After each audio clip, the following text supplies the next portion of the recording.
Olá, começa agora mais uma edição do Jornal Panorama. Aqui você fica por dentro do que acontece no Parlamento Capixaba. Nesta edição você vai ver em destaque: câncer infanto-juvenil e doação de órgãos. Veja como você pode participar das campanhas realizadas em setembro. Sessão solene celebrou os 150 anos da Igreja Batista no país. Tribuna Livre traz pronunciamentos sobre centenário de Paulo Freire, revitalização do centro, crise hídrica e a terceira dose da vacina contra a Covid. Uma sessão solene realizada pela Assembleia homenageou os 150 anos da fundação da Igreja Batista. A Assembleia Legislativa promoveu uma cerimônia em homenagem aos 150 anos da Igreja Batista no Brasil. 2 grupos musicais se apresentaram cantando músicas religiosas. A sessão solene, proposta e conduzida pelo presidente da Casa, deputado Eric Musso, contou com a presença de lideranças religiosas locais e nacionais. A Igreja Batista chegou ao Brasil em 1870, no interior paulista, fundada por imigrantes que vieram dos Estados Unidos após a Guerra Civil Americana. Já no Espírito Santo, a primeira instituição nasceu em Brejetuba, em 1903. Eric Musso abriu os trabalhos afirmando o papel da fé e da religião nos tempos atuais e destacou o papel da Igreja Batista neste cenário. Num tempo controverso onde os valores estão sendo invertidos, ou melhor dizendo, tentando se inverter os valores. Num tempo, e eu costumo dizer isso assim com muita humildade, aonde a gente vê crianças em que nós fomos criados dando benção a pai, benção a avô, benção a avó, passando na sala de sua casa e sequer dando um bom dia ao seu familiar. Num tempo em que a pandemia não só assolou com a doença física,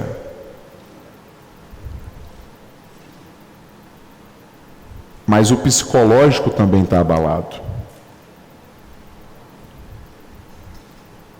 E aí o poder público, seja ele legislativo, executivo, tem que estar integrado às instituições religiosas para que a gente possa ajudar a sociedade como um todo. O presidente da Confissão Batista do Estado, pastor Leme Vieira Lemos, explicou a preocupação social da Igreja e o papel da Assembleia Legislativa na sociedade. A extensão social é uma das nossas preocupações. A extensão social foi sempre uma preocupação nas sinalizações de Jesus Cristo durante o seu ministério. Isso é gigantismo de pensamento, é gigantismo de entendimento, é gigantismo de prática. E nós, batistas no Estado do Espírito Santo, estamos procurando fazer isso, interpretar isso da melhor forma possível. A gente vai conhecer agora a história de Solange. Durante a gravidez, ela soube que precisava de um transplante. Este é mais um depoimento que o Jornal Panorama traz sobre a importância da doação de órgãos.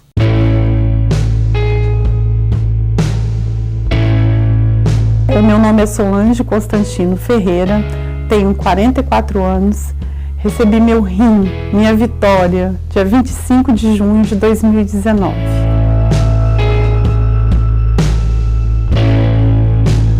Meu problema renal, ele surgiu devido à pressão alta na gravidez. Com 4 meses de gestação, já começou a aparentar muita pressão alta. E eu acordei na UTI, após 3 dias em coma.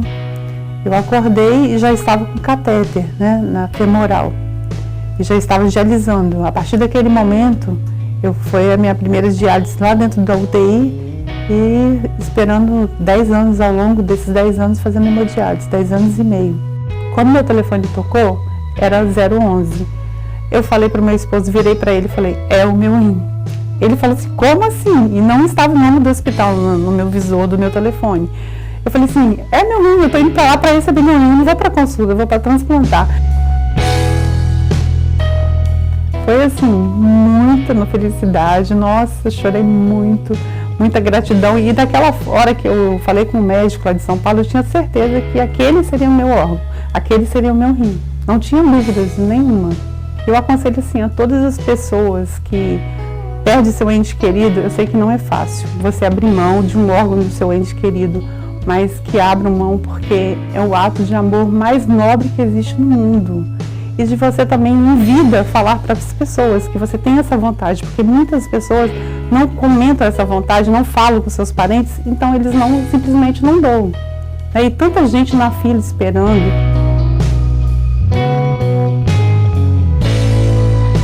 E foi muitas batalhas, muitas intercorrências, muitas idas e vindas ao hospital, a pronto-socorro, muito desespero, muita gente dizendo que eu não ia conseguir, que eu ia morrer, mas para a honra e glória do Senhor, eu estou aqui hoje dando esse testemunho de que você tem que ter muita força, muita fé e muito foco, porque sem fé a gente não consegue nada, nada.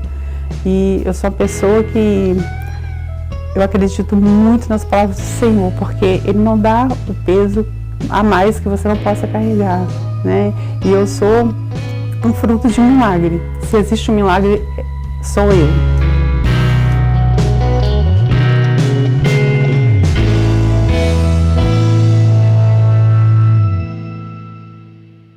Além de estimular a doação de órgãos, no mês de setembro também se incentiva a conscientização sobre os sinais apresentados por crianças e adolescentes que podem ser câncer. É o Setembro Dourado. Um vídeo da CONIAC, a Confederação Nacional de Instituições de Apoio e Assistência à Criança e ao Adolescente com Câncer, dá dicas sobre o que se deve observar na saúde dos pequenos. Se a febre não passar, se o peso cair, os sinais do câncer infantil podem estar aí. Se tem algum caroço, hematoma no corpo, tontura e cansaço de novo, é hora de agir. O câncer infantil é coisa séria, vamos investigar. O câncer infantil é coisa séria, diagnóstico precoce pode salvar. Setembro Dourado CONIAC. O deputado Dr. Hércules reforçou a importância do diagnóstico precoce. Setembro Dourado é uma lei da minha autoria aqui na nossa Casa de Leis sobre o diagnóstico precoce do câncer infanto-juvenil. Essa lei ela faz com que você possa, nesse mês de setembro, políticas públicas para alertar para o diagnóstico cedo, precoce do câncer em crianças, em jovens.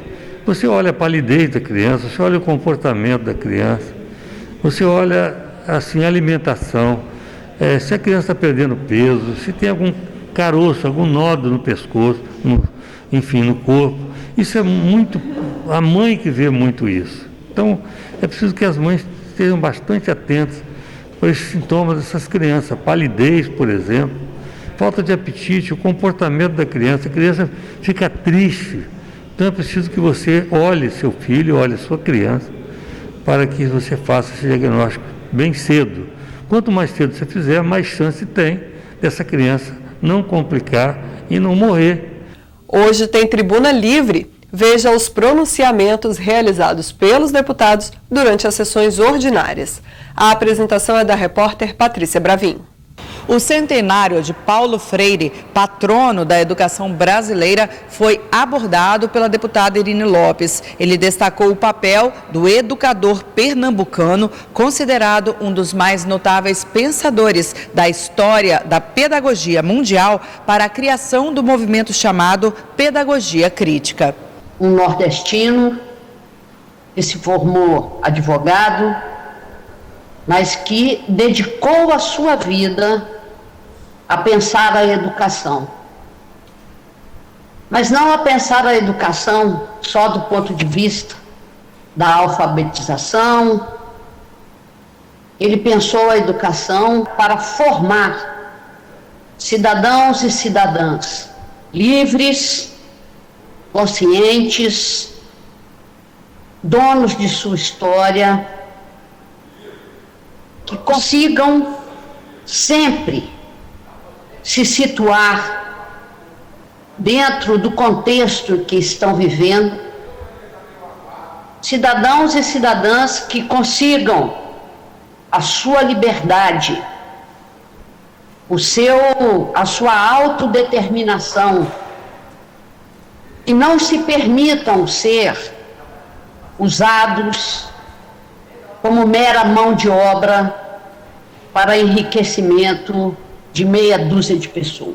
O deputado Sérgio Majeski destacou a falta de políticas públicas de médio e longo prazo para resolver as crises energética e hídrica do país. Ele usou a seca registrada no Espírito Santo em 2014 para explicar que ações isoladas não resolvem o problema. E naquela ocasião não foram poucas as vezes que eu vinha a essa tribuna e disse que todas aquelas questões emergenciais daquela época, vamos fazer represa, vamos fazer caixa seca, vamos fazer não sei o quê, etc, etc, que aquilo era momentâneo e que se nós não tivéssemos políticas de médio e longo prazo para evitar novos períodos, né, de escassez hídrica muito rigorosa, aquilo não adiantaria muito e rapidamente íamos ver isso acontecer novamente. É o que está acontecendo agora, né? Então, assim, são favas contadas. Aqui, todo mundo se assusta, todo mundo toma providência para fazer remendos. E nós não temos políticas a médio e longo prazo para absolutamente nada.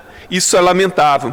Alerta coronavírus. O deputado e médico Dr. Emílio Mameri sugeriu ao governo do estado a antecipação da terceira dose da vacina para os profissionais de saúde e defendeu que a vacinação é o principal instrumento para conter a pandemia. Nunca nenhuma pandemia foi resolvida ou controlada sem acompanhar o desenvolvimento da ciência. Essa é a realidade. Não tem tratamento precoce. Tratamento precoce, os resultados que se falam de tratamento precoce, é o percentual que iria ficar bom, independente de tomar remédio ou não. Muito pelo contrário, às vezes, medicamentos mal indicados podem causar arritmias cardíacas e problemas outros que podem levar até o óbito. A revitalização do centro de Vitória foi o assunto abordado pelo deputado Eric Musso. Ele acredita que o retorno dos serviços prestados pelo Estado ao centro ajudaria a trazer de volta o movimento para a região.